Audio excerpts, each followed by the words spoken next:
नमस्कार दोस्तों, T R Jitendra Parmar channel में आपका स्वागत है। आपने अभी तक मेरा चैनल सब्सक्राइब नहीं किया है तो आप सब्सक्राइब कीजिए, लाइक कीजिए, शेयर कीजिए। आज हम इस वीडियो के माध्यम से शाला दर्पण में ऑनलाइन स्थायीकरण आवेदन कैसे करते हैं वो जानेंगे।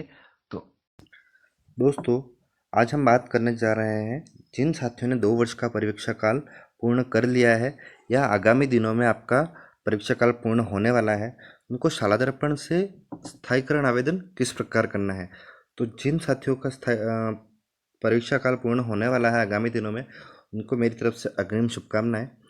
तो सबसे पहले क्या करना है, अपने को शाला दर्पण ओपन कर लेना है।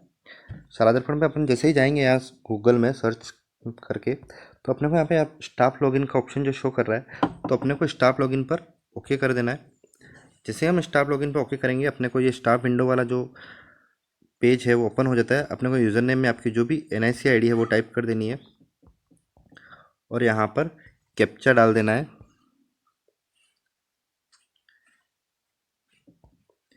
कैप्चा जैसे डालेंगे अपन NF2 G9M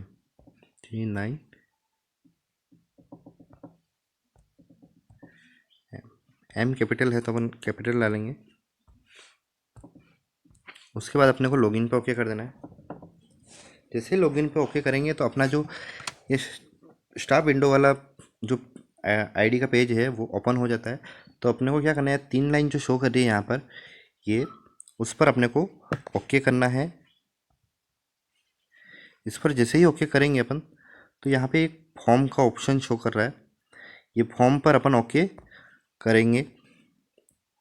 ये जो तीर का निशान दिख रहा है उस पर ओके करेंगे। इस पर ओके करने के बाद अपन यहाँ पे एक फिर 2 ऑप्शन शो कर रहे हैं, एप्लीकेशन फॉर्म डिपार्टमेंटल और ये TF वाला। तो अपने को जो ये एप्लीकेशन फॉर डिपार्टमेंट वाला जो ऑप्शन है, इस पर क्लिक करना है। इस पर आप जैसे क्लिक करोगे तो यहाँ पे फॉर्म का जो ऑप्शन है वो खुल जाएगा। उसके बाद आपके पास ये 2 ऑप्शन दिख रहे हैं, अप्लाई फॉर SCP और ये कंफर्मेशन फॉर्म। तो अपने को क्या करना है कि अपने को स्थायीकरण आवेदन करना है, तो अपन इस पर क्लिक करेंगे।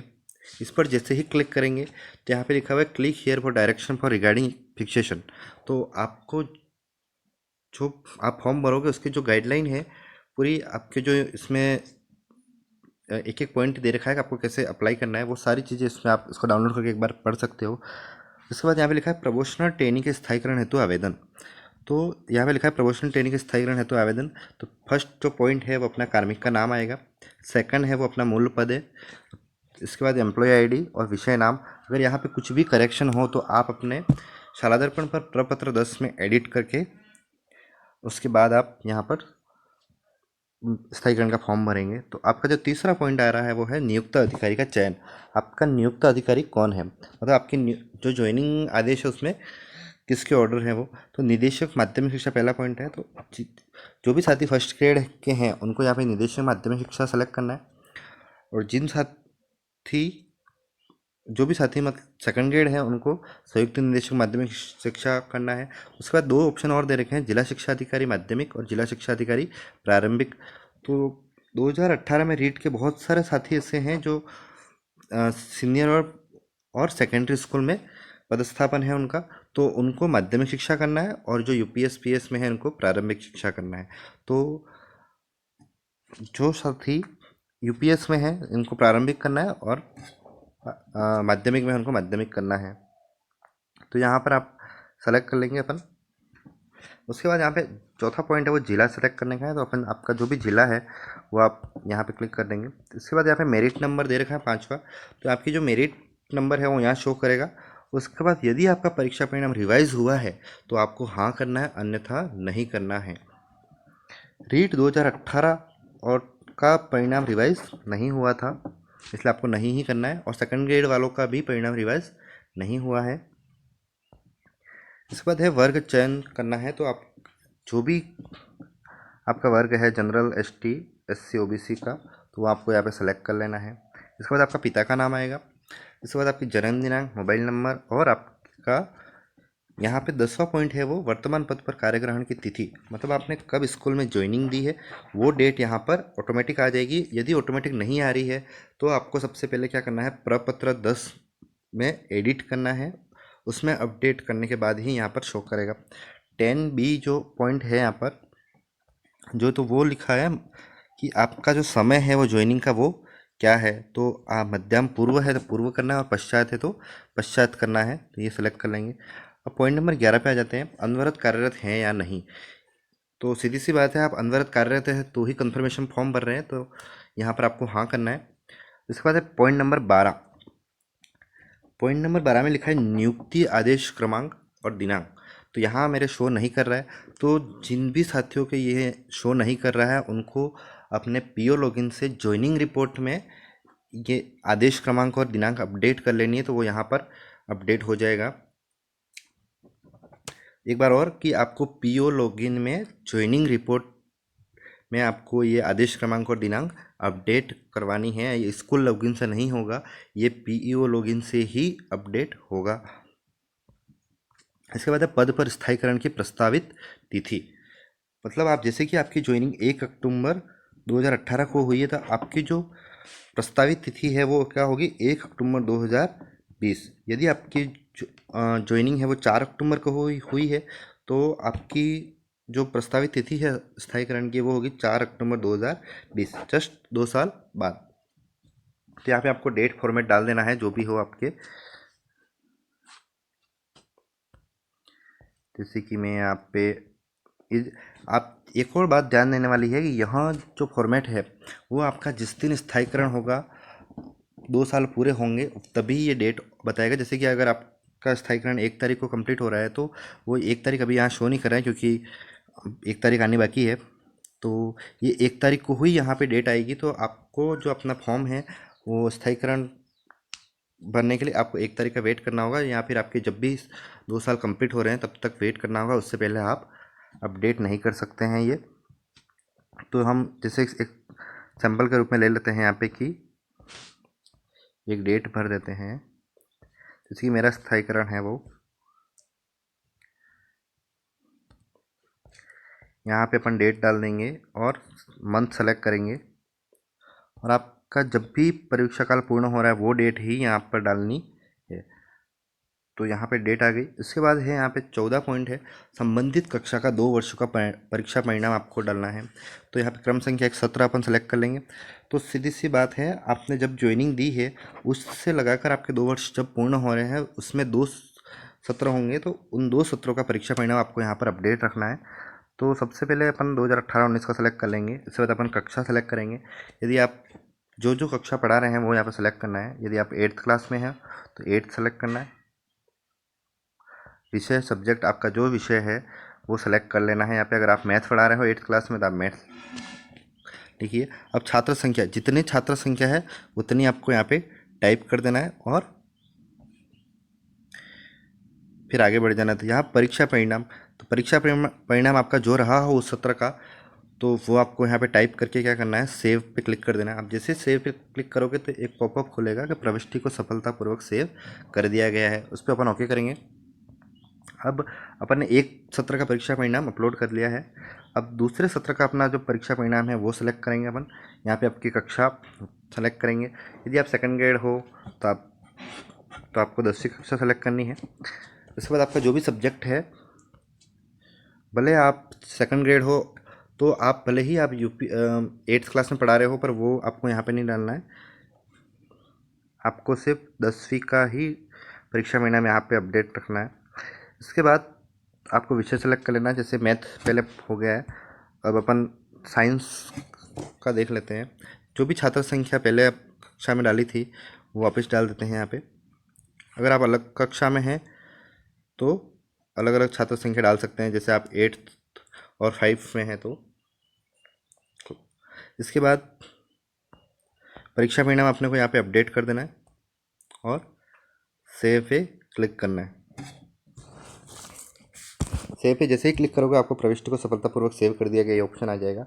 यदि इसमें आपकी कोई गलती हो गई है तो आप इसको डिलीट करके वापस भी एडिट कर सकते हैं और उसको वापस सेव कर सकते हैं। तो आपको फिर से वही ध्यान देने वाली बात है कि इसमें आपको सत्र सेलेक्ट करने हैं, 2 सत्र सेलेक्ट करने हैं, आपको क्लास सेलेक्ट करनी है, आपका जो जो सब्जेक्ट है वो सेलेक्ट करना है और छात्र संख्या सेलेक्ट करनी है। उसके बाद आप इसको सेव करेंगे और कोई गलती है तो आपको इसको एडिट कर सकते हैं, मतलब डिलीट कर सकते हैं, फिर उसको वापस ये एडिट हो जाएगा। जैसे ये डिलीट कर देंगे तो यहाँ पे पॉइंट नंबर 1 आ जाएगा, तो यहाँ पे वापस इसको सेव कर सकते हैं। उसके बाद हम पॉइंट नंबर 15 पे आ जाते हैं, संस्था प्रदान के मोबाइल नंबर। तो यहाँ पे आपके जो भी HM या PO है उसके मोबाइल नंबर यहाँ पे शो कर देंगे। यदि ये शो नहीं कर रहे हैं तो आप विद्यालय लॉगिन या PO लॉगिन से अपडेट करवा सकते हैं। इसके बाद है कार्मिक का सेवा विवरण, पॉइंट नंबर 16। तो पॉइंट नंबर 16 में आपका विद्यालय कार्यालय का नाम, जहाँ पदस्थापित रहे हैं, आपके स्कूल का नाम यहाँ पे शो करेगा, पद नाम। इसके बाद है कार्यरत अवधि, आप कब से ज्वाइनिंग और कब से आपकी ज्वाइनिंग कब हुई और कब तक है। इसके बाद है पदस्थापन का प्रकार, तो मैंने ये नॉन RPS से सेलेक्ट कर रखा है क्योंकि रीट है वो नॉन RPS है। इसके बाद उन साथियों के लिए कहना चाहता हूँ जिन्होंने के जिला चेंज हुए हैं, रिशफल हुआ है, तो उनके जैसे 2 स्कूल हो जाएंगी। तो आपको क्या करना है, प्रपत्र 10 में आपको ये एडिट करवाना है। आपके एडिट होगा कि आपने यहाँ पे जैसे कंटिन्यूस, जैसे 1 दिसंबर 2017 से आप अगर 3 महीने आप किसी स्कूल में रहे हो तो वो यहाँ डेट आ जाएगी कब तक वाले में। और फिर जब सेकंड पॉइंट आ जाएगा कि आप दूसरे स्कूल में जो भी आपका पदस्थापन जो हुआ है वो स्कूल का यहाँ पे पूरा इन्फॉर्मेशन आ जाएगी। और वहाँ पे जैसे आपने 3 महीने बाद जो ज्वाइन किया है, तो जैसे कि दिसंबर, जनवरी, फरवरी, मार्च, तो अगर आपने 3 मार्च को ज्वाइन किया है तो यहाँ पे कब से में 3 मार्च आ जाएगी और या कब तक में कंटिन्यूस वाला ऑप्शन आ जाएगा और ये ऑप्शन वैसे का वैसा ही रहेगा। तो जो भी साथी रीशफल में गए हैं उनको चिंता करने की कोई आवश्यकता नहीं है। इनको सबसे पहले क्या करना है, आपको प्रपत्र 10 में एडिट करना है और उसके बाद आपका सेवा विवरण प्रपत्र 10 में एडिट हो जाएगा। उसके बाद आप स्थायीकरण का आवेदन करें तो आपके यहाँ पे ये समस्या सॉल्व हो जाएगी। उसके बाद अब पॉइंट नंबर 17 में आ जाते हैं अपन। पॉइंट नंबर 17 है उपभोग किए गए अवकाशों का विवरण। तो यहाँ पे सभी अवकाशों का जो विवरण है वो आ जाएगा। तो सबसे पहले अपन स्टार्टिंग ये अवकाश के विवरण में चेक कर लेते हैं कौन कौन से अवकाश हैं। आकस्मिक अवकाश, कार्यग्रहण अवकाश, उपार्जित अवकाश, असाधारण अवकाश, परिवर्तित अवकाश, अवैतनिक अवकाश, अन्य अवकाश। तो इसमें से आप सबसे पहले अपन आकस्मिक अवकाश भरेंगे। तो इसमें प्रथम वर्ष और द्वितीय वर्ष दे रखा है, तो अपन प्रथम वर्ष पे ओके करेंगे। यदि आपने आधे दिन का अवकाश लिखा है ले रखा है तो आप आधे दिन वाले अवकाश पे ओके करेंगे, अन्यथा इसको खाली छोड़ देंगे। इसके बाद लिखा है कब से कब तक। जैसे आपने जो भी एक बार आपको क्या करना है, एक कागज़ पे आपको नोट कर लेना है कि सारे आपने आपकी ज्वाइनिंग से लगा कर अभी तक आपके 30 जैसे अक्टूबर में हो रहा है प्रमोशन कंप्लीट, तो आपको 30 सितंबर तक के जो भी आकस्मिक अवकाश है वो एक कागज़ पे नोट कर लो, तो आपको ये भरने में आसानी होगी। अब जैसे 1 दिन का अवकाश लिया है यहाँ पे, तो अपन यहाँ पे भरेंगे तो 1 तारीख को फिल कर दिया अपन। 1 तारीख कब तक लिया, 1 दिन का लिया है तो आपको वही डेट वापस डाल देनी है, और 2 दिन का लिया है तो आपको वो डेट चेंज करनी है। ये फिल कर दिया है अपन ने।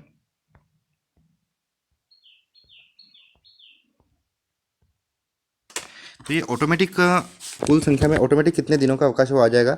इसके बाद अपने को आदेशों की कोई प्रति नहीं लगानी है आकस्मिक अवकाश में और सेव कर देना है। आप जैसे ही सेव करेंगे ये प्रविष्टि की सफलतापूर्वक सेव कर दिया गया है ऐसा आ जाएगा। अब आपको फिर सेकंड आकस्मिक अवकाश ऐड करना है, तो आपको यहाँ पे जैसे कि आप आकस्मिक अवकाश ऐड कर रहे हैं तो इसके बाद आप ये आधे दिन का अवकाश ले रखा तो आपको टाइप करना, इस पर क्लिक करना है, नहीं तो कुछ नहीं करना है। हाँ, तो यहाँ पर जैसे आप सेकंड अवकाश भरने जा रहे हैं जहाँ पे फिर शो कर रहा है प्रथम वर्ष या द्वितीय वर्ष, तो अपने प्रथम वर्ष के अगर आपने जितने भी अवकाश ले रखे हैं वो सारे यहाँ पे एक साथ फिल कर देने। जैसे प्रथम वर्ष आप द्वितीय वर्ष प्रथम वर्ष के सारे अवकाश एक साथ फिल कर लेने, उसके बाद आप द्वितीय वर्ष के फिल करने हैं।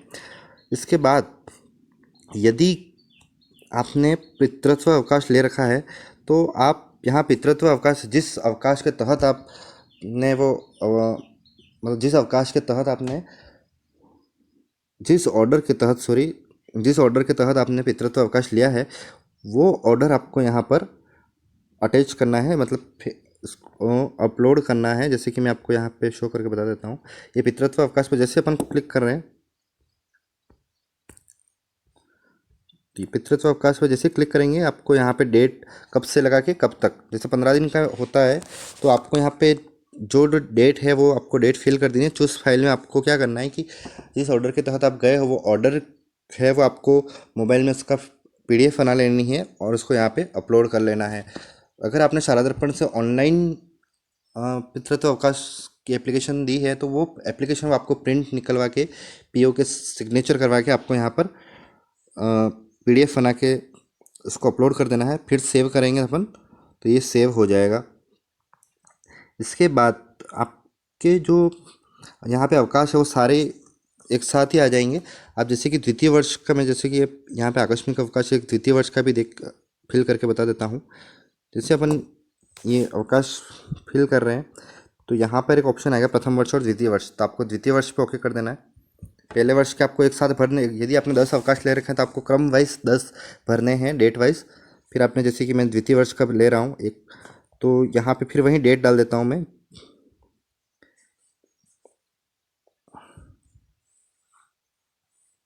तो यहाँ डेट डालेंगे अपन। उसके बाद ये जैसे कि 1/9 पहले वाली डेट डाल दी है, डेट अपन चेंज कर देते हैं, डेट चेंज कर देते हैं।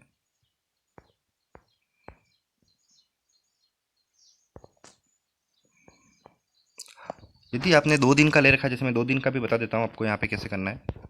1 दिन का ले रखा है तो आपको 1 दिन की वही डेट, यहाँ वाली जो डेट है वो डेट फॉर्मेट में आ जाएगी। फिर जैसे मैं 2 दिन का बता रहा हूँ, आपको 10 ले रखा है तो अपन उसको 12 कर देते हैं। अपन जैसे ही 12 करेंगे तो ये ऑटोमेटिक ही 2 दिन शो कर देगा। सॉरी, 12 किया है तो 10, 11 और 12, यहाँ पे 3 दिन का हो गया है। तो 3 दिन का अगर आपने अवकाश लिया है तो यहाँ पे 3 दिन ऑटोमेटिक शो कर देगा। यहाँ पे CL के लिए आपको कोई भी ऑर्डर अपलोड नहीं करना है, सेव एंड नेक्स्ट करेंगे। तो जैसे सेव करेंगे तो ये आप प्रविष्टि को सफलतापूर्वक सेव कर दिया गया है। जैसे कि मैंने 2 अवकाश से ऐड किए हैं, अब क्रम संख्या में शो कर रहा है। जैसे कि आकस्मिक अवकाश प्रथम वर्ष का 1 अवकाश है और द्वितीय वर्ष का 3 अवकाश है, तो वो यहाँ शो हो रहे हैं। आपके जो जो भी अवकाश हैं कि पितृत्व अवकाश है, मातृत्व अवकाश है, वो सारे यहाँ पर शो हो जाएंगे। मातृत्व अवकाश के लिए क्या करना है आपको, फिर वहीं आपको यहाँ पे प्रसूति अवकाश सेलेक्ट कर लेना है। डेट 180 दिन का होता है ये। तो आपको जब आपने जो एप्लीकेशन PO में दी होगी स्वीकृत करने के, तो वो जो स्वीकृत की हुई एप्लीकेशन है PO के द्वारा, वो एप्लीकेशन आपको मोबाइल में PDF बना लेना है और यहाँ पर अपलोड कर देनी है। आप जैसे अपलोड करोगे फिर आप सेव कर देना है। तो आपको ध्यान रखना है कि आपको एप्लीकेशन PO से वो होनी चाहिए जिसके तहत आप अवकाश पे गए हो, वो एप्लीकेशन अपने को यहाँ पर अपलोड करनी है।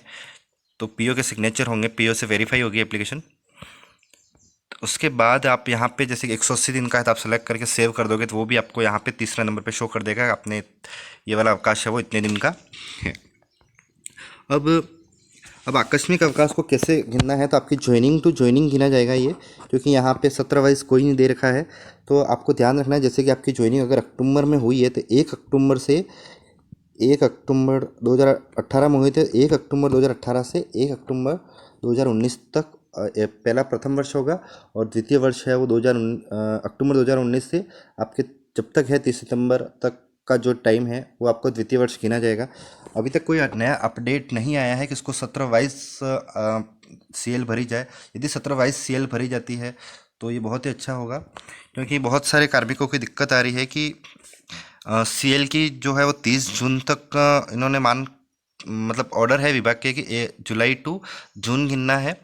तो वो 3 वर्ष का हो रहा है, ऐसे है। तो अभी तक कोई अपडेट नहीं आया है, तो आपको यही मान के चलना है कि ज्वाइनिंग टू ज्वाइनिंग ही यहाँ पे CL बननी है, प्रथम वर्ष और द्वितीय वर्ष की बननी है। आपको बस इतना ध्यान रखना है कि दोनों वर्ष की जो CL है वो 30 से ज़्यादा नहीं होनी चाहिए। एक बार और मैं बता देता हूँ कि आपकी दोनों वर्षों की मिलाकर CL 30 से ज़्यादा नहीं होनी चाहिए। यदि आपने कोई और अवकाश लिया है, जैसे कि आपने अवैतनिक अवकाश लिया है, यहाँ पे अवैतनिक अवकाश टाइप करना है और जो आपने जिस ऑर्डर के तहत आपने अवकाश लिया है वो ऑर्डर अपने को यहाँ पर फिल करना है। तो PO ने आप अप्रूव किया होगा वो ऑर्डर अपने को यहाँ पर फिल करना है, अवैतनिक अवकाश वाला। तो उसके बाद क्या होगा कि यदि आपने 30 दिन से सीएल के अलावा 30 दिन से ज़्यादा की अगर छुट्टी ली है तो आपका प्रमोशन आगे बढ़ेगा, अन्यथा प्रमोशन आगे नहीं बढ़ेगा। यदि आपने सीएल के अलावा अगर आपने 30 दिन से अधिक किस अवकाश लिए हैं तो आपके, जैसे कि आपने 30 दिन से ज़्यादा का अवकाश लिया है तो वो, अगर आपने 32 दिन का अवकाश लिया है तो आपका 30 दिन का तो प्रमोशन आगे नहीं बढ़ेगा। सिर्फ जो आगे 30 से ऊपर वाला दिन है 2 दिन, उस उतने ही दिन आपका प्रमोशन आगे खिसकेगा, बाकी नहीं खिसकेगा। तो उसके बाद आपको क्या करना है, यहाँ पर सेव पे जाना है। अपन जैसे ही सेव करेंगे यहाँ पे ऑप्शन एक पेज खुलेगा जिसमें लिखा है कि प्रविष्टि को सफलतापूर्वक सेव कर दिया गया है। अब ओके करेंगे। ओके करने के बाद क्या है, अपना जो फाइनल सबमिट है उसके लिए तैयार है। तो आपको एक बार चेक कर लेना है कि आपकी कहीं कोई गलती तो नहीं रह गई है। तो आप स्टार्टिंग से एक बार चेक कर सकते हैं सारे पॉइंट वाइज कि कहीं कुछ गलत तो नहीं हो गया है। यहाँ पर ये पॉइंट नंबर 12 है, वो आपको मैंने पहले क्लियर कर दिया है कि आपको ये पीओ में ज्वाइनिंग रिपोर्ट में आपको अपडेट करना है, तो यहाँ पर वो शो करेगा। 17 वाइज भरना है। यहाँ पे आपको जो जिन क्लास में आप पढ़ा रहे हो उन क्लास की जो डिटेल्स वो फिल करनी है। यदि आपके कोई गलत हो गया तो आप यहाँ पे डिलीट भी कर सकते हो और ऐड भी कर सकते हो। और यहाँ पे जो रिशफल वाले हैं उनके लिए मैंने बताया है कि बस उनको कुछ भी नहीं करना है, उनको प्रपत्र 10 में एडिट कर देना है तो वो सारी इन्फॉर्मेशन यहाँ शो हो जाएगी। तो इसके बाद अपन फाइनल सबमिट कर रहे हैं अपना फॉर्म चेक करने के बाद। जैसे ही फाइनल सबमिट करेंगे तो अपने पास यहाँ पे एक पॉपअप खुल रहा है कि क्या आप इस प्रविष्टि को अंतिम रूप से आगे प्रेषित करना चाहते हैं। तो यदि आपने कोई गलती नहीं की है, सब पूरा सही भरा है, तो आपको यस करना है, अन्यथा नो कर देना है। जैसे यस करेंगे तो यहाँ पे मैसेज आता है कि मैं प्रमाणित, जैसे ये ओटीपी आ गया है मेरे, ठीक है, तो ये ओटीपी आ गया, इस ओटीपी को हटा देते हैं। यहाँ पे वो ओटीपी है वो अपने को डाल देना है और उसके बाद आपको फाइनल सबमिट कर देना है। फाइनल सबमिट जैसे ही करोगे आप, फाइनल सबमिट के बाद आपके पास एक एप्लीकेशन नंबर जनरेट होगा। वो उस एप्लीकेशन नंबर को आपको नोट कर लेना है, आपका स्क्रीनशॉट ले लेना है। उसके बाद आपको क्या करना है कि अब अपने को क्या है कि उस एप्लीकेशन नंबर से अपन उस फॉर्म को कैसे ट्रैक कर सकते हैं। ये पीओ को फॉरवर्ड हो चुका है, तो अपन सबसे पहले क्या करेंगे, यहाँ पे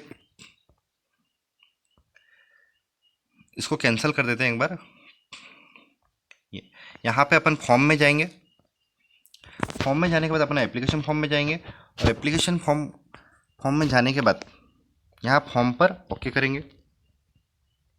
जैसे आप फॉर्म पर ओके करोगे, यहाँ पे पहला ही दे रखा है application departmental service for department, तो यहाँ पे ट्रैक पे आपको ओके करना है।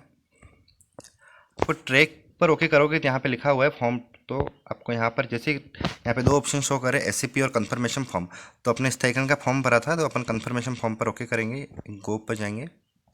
जैसे ही गो पर जाएंगे, अपने यहाँ पे जो फॉर्म है, अपन अगर फाइनल सबमिट आपने ओटीपी डाल के कर दिया है तो वो यहाँ पे शो करेगा। अभी मैंने फाइनल सबमिट नहीं किया था इसलिए वो नो रिकॉर्ड फाउंड बता रहा है। तो यदि आप फाइनल सबमिट कर दोगे तो वो यहाँ शो करेगा। तो अगर यदि किसी का जो फॉर्म में अगर कुछ गलत हो जाता है तो आपको कोई घबराने की आवश्यकता नहीं है। आप पीओ में से वापस उसको रिजेक्ट करवा सकते हैं। तो आप जैसे ही रिजेक्ट होगा वो, तो आपके स्टाफ विंडो के आईडी पे ये शो हो जाएगा। स्टाफ विंडो के आईडी पर शो हो जाएगा तो आप उसमें सुधार करके वही प्रोसेस वापस करके उसको ओटीपी के थ्रू वापस आप पीओ को फॉरवर्ड कर दोगे। इसके बाद इसमें जो कुछ डायरेक्शन दे रखे हैं,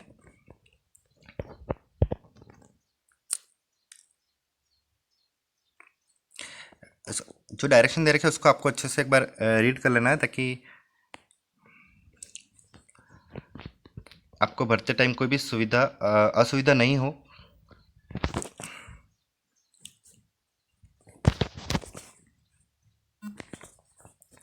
शाला दर्पण के माध्यम से स्थायीकरण आवेदन की जो सारी प्रक्रिया है वो इसमें पीडीएफ में पूरा टोटली दे रखा है कि आपको कैसे फॉर्म फिल करना है, क्या करना है। तो वो आपको यहाँ अच्छे से पढ़ लेना है एक बार। यहाँ पे सबका रोल क्लियर कर रखा है कि पीओ का क्या रोल रहेगा, एचएम का क्या रोल रहेगा और सीवीओ का क्या रोल रहेगा। तो आप इसके बाद आप ये पूरा फॉर्म कम्प्लीटली अपन ने भर दिया है और पीओ को फॉरवर्ड कर दिया है। तो पीओ लॉगिन में ये शो करेगा। पीओ लॉगिन में वो आपकी जो सर्विस बुक है उससे मिलान करने के बाद वो सीबीओ को आगे फॉरवर्ड करेंगे। तो जिन साथियों ने अभी तक सर्विस बुक जमा नहीं करवाई है पीओ में, तो वो अपनी सर्विस बुक पहले जमा करवाए। उस सर्विस बुक में अपनी जो ज्वाइनिंग आपकी जो ज्वाइनिंग की है उसके आदेश वो जमा करवाए और वो एंट्री करवा दे, ताकि आपके स्थायीकरण में कोई दिक्कत नहीं आए। तो यहाँ से पीओ अप्रूव करने के बाद यह जो है एप्लीकेशन है वो सीबीओ को फॉरवर्ड हो जाएगी। सीबीओ से फॉरवर्ड होने के बाद सीबीओ में पहुंचने के बाद भी अगर आपको लगता है कि आपने कोई डॉक्यूमेंट अपलोड नहीं किया है, तो या फिर कुछ रह गया है या फिर कुछ गलत हो गया है, तो आप सीबीओ से भी रिजेक्ट करवा के वापस वो सीबीओ से रिजेक्ट होने के बाद वो पीओ में आ जाएगी, और पीओ से रिजेक्ट होने के बाद वो एप्लीकेशन है वो आपके स्टाफ विंडो पर ओपन हो जाएगी। उसमें आप पुनः मतलब जो भी सुधार करना चाहते हैं वो सुधार करके स्टेप बाय स्टेप वापस उसको प्रोसेस कर सकते हैं। तो ये आपके यहाँ पे सारे प्रोसेस दे रखा है कि सीबीओ का क्या काम है, और आप यहाँ पे लिख भी रखा है कि आपके स्टाफ विंडो लॉगिन में ट्रैक वाले विकल्प का चयन करते हुए फॉर्म किस स्तर पर है, विचाराधीन या प्रक्रियाधीन की जानकारी प्राप्त कर सकते हैं। मैंने आपको इसमें वीडियो में बता दिया गया है कि आपको फॉर्म कैसे ट्रैक करना है। तो अब जो आपका फॉर्म है उसमें क्या क्या डॉक्यूमेंट चाहिए ये एक बार और क्लियर कर देता हूँ मैं। विभाग के आदेशानुसार अभी जो भी स्थायीकरण होंगे वो सभी ऑनलाइन ही होंगे। डॉक्यूमेंट अपलोड करने का कोई ऑप्शन नहीं आया है फिलहाल। अगर अपडेट में आता है तो अगर कोई नया अपडेट आता है उसमें डॉक्यूमेंट अपलोड का तो ठीक है। इसके बाद अभी तक कोई भी ऐसा अपडेट नहीं है जिसमें आपको डॉक्यूमेंट अपलोड करने हो। हाँ, जैसे आपके अवकाश है, मातृत्व अवकाश है, पितृत्व अवकाश है, अवैतनिक अवकाश है, अवकाश की जो कॉपी है जिसके तहत आपने अवकाश लिया है उस कॉपी को उस ऑर्डर को आपको अपलोड करने के अलावा आपको कोई अपलोड नहीं करना है। आप इसके अलावा आपको फॉर्म की प्रिंट कैसे निकालना ही है, तो फॉर्म की प्रिंट आप चाहो तो आप फॉर्म की प्रिंट एक रख सकते हो। इसके लिए आपको वहीं वापस ऑप्शन में जाना है, फॉर्म में जाना है। आप फॉर्म जैसे ये रीलॉगिन कर लेते हैं, इसको एक बार वो हो गया है ये, तो अपने को वापस फॉर्म की प्रिंट कैसे लेनी है, तो अपन फॉर्म में चले जाएंगे। फॉर्म के बाद आपको यहाँ पे एप्लीकेशन और डिपार्टमेंटल सर्विस शो कर रहा है, आप फॉर्म पर ओके करेंगे। जैसे आप फॉर्म पे ओके करोगे यहाँ पे वही वापस पेज ओपन हो जाता है। कन्फर्मेशन फॉर्म पे ओके करेंगे। कन्फर्मेशन फॉर्म के बाद ओपन करने के बाद आप जैसे यहाँ पे ऊपर यहाँ पे लिखा हुआ है कि प्रमोशन ट्रेनी के स्थायीकरण हेतु आवेदन, तो इस पर आपको व्यू पे ओके करना है। आप जैसे व्यू पे ओके करोगे आपको सारी इन्फॉर्मेशन पढ़ लेनी है एक बार अच्छे से। ये इसके बाद यहाँ पे प्रिंट का ऑप्शन है, आप इसको प्रिंट निकाल सकते हो। ये इसकी प्रिंट निकाल के आप सुरक्षित रख सकते हो। तो इसमें कोई मैंने फाइनल सबमिट नहीं किया था इसलिए यहाँ पे फाइनल सबमिट हो रहा है। अगर आपने फाइनल सबमिट कर दिया है ओटीपी के थ्रू तो यहाँ पे फाइनल सबमिट शो नहीं होगा। आप इसको चेक कर लें। अगर यदि आपके कोई इन्फॉर्मेशन गलत है या फिर कुछ भी है, जैसे कि आपका ज्वाइनिंग डेट गलत है, किसी की ज्वाइनिंग डेट गलत हो रही है, तो आपको प्रपत्र 10 में आपको अपडेट करवा लेना है। आपका प्रपत्र 10 पूरा कंप्लीटली अपडेट रखना है तो आपको कोई समस्या नहीं आएगी। ठीक है। तो और आपको ध्यान देने वाली बातें ये हैं कि आपको सबसे पहले क्या करना है, आपके जो उपस्थिति रजिस्टर में जो सीएल की गणना जब से ज्वाइनिंग टू ज्वाइनिंग आपको एक पेज पे नोट कर लेनी है। इसके बाद आपका परीक्षा परिणाम है उसको नोट कर लेना है। इसके अलावा आपको जो आपके जैसे आपने मातृत्व अवकाश या पितृत्व अवकाश लिया है वो एप्लीकेशन आपको आपके पास रखनी है, आपको पीडीएफ बना के रखना है, तो उसको अपलोड करनी है। इसके अलावा कोई भी डॉक्यूमेंट अपलोड नहीं करने हैं। इसके बाद आपको कुछ जैसे मैंने बता दिया था आपको ट्रैक कैसे करना है ये, तो आपको पता मतलब मालूम हो जाएगा कि आपका फॉर्म है वो सीबीओ को फॉरवर्ड हुआ है या पीओ स्तर पे ही है। तो आप फॉर्म को कंप्लीट भरने के बाद एक बार आप पीओ को इन्फॉर्म कर दें कि आपने फॉर्म भर दिया है, तो वो आपकी जो सर्विस बुक है उससे मिलान करके वो आगे